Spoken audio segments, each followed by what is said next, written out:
Uy, Sydney! Miss na kita talaga. Parang taon-taon kitang hindi nakikita. O nga pala, tama-tama, meron nga akong chocolate para sa'yo, galing Japan. Okay? Sa akin, wala kang pasalubong. Halika na! Okay, halika! Wow! Sigurado na tayo para makaka tayo agad. Diba? Ako din may pasalubong galing Japan. Yung iba dyan, wala. Nga, walay. Leche ka man, hindi ako naiingit sa'yo.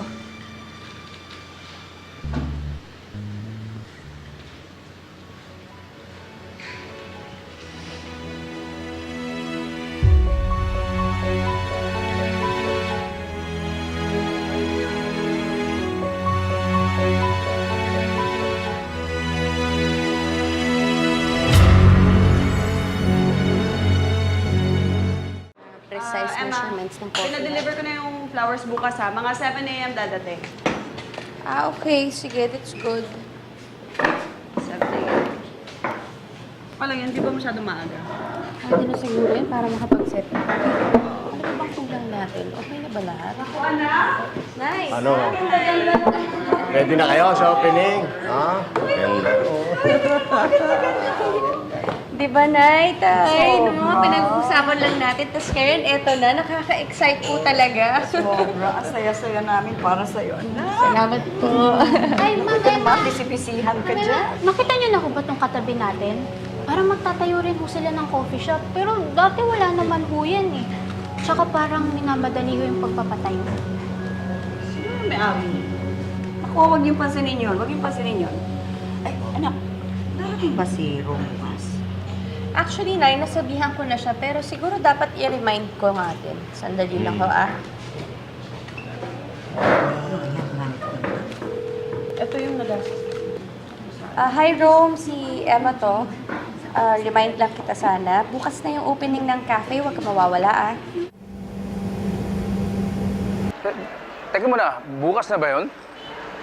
Eh, akala ko Sunday pa. No, July 16 yun. Hindi, parating pa lang ako ng Beijing noon. Well, kasi ganito yun eh. Sunday morning ko darating, inayos ko na yung schedule ko. Pagkatapos alam ko, sandali lang yun. Eh, nakalagay pa nga sa invitation. Hindi, 16 talaga yan. But anyway, wala na tayong magagawa. You can always drop by naman here anytime. Patay. Emma, well, I'm sorry, hindi ako makakapunta sa opening ng cafe mo. Pero good luck na lang, ha? And I'm really sorry. I'm really sorry.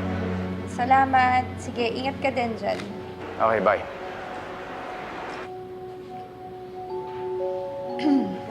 Hindi na makakapunta si Rom dun sa opening ng Taste of Milan dahil binago ko yung date.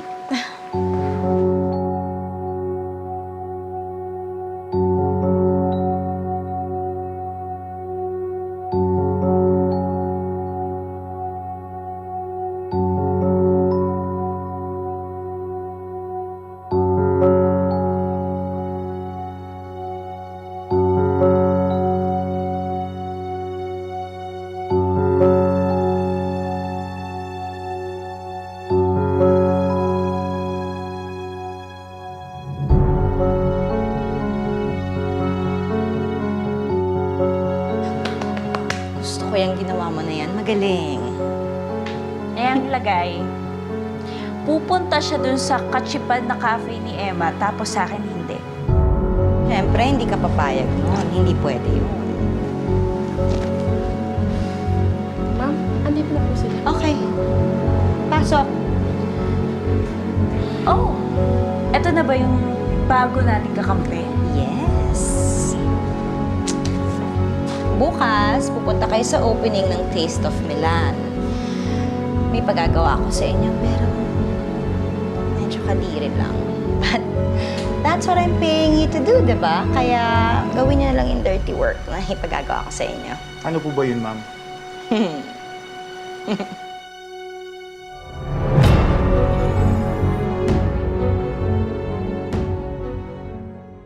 Halika na.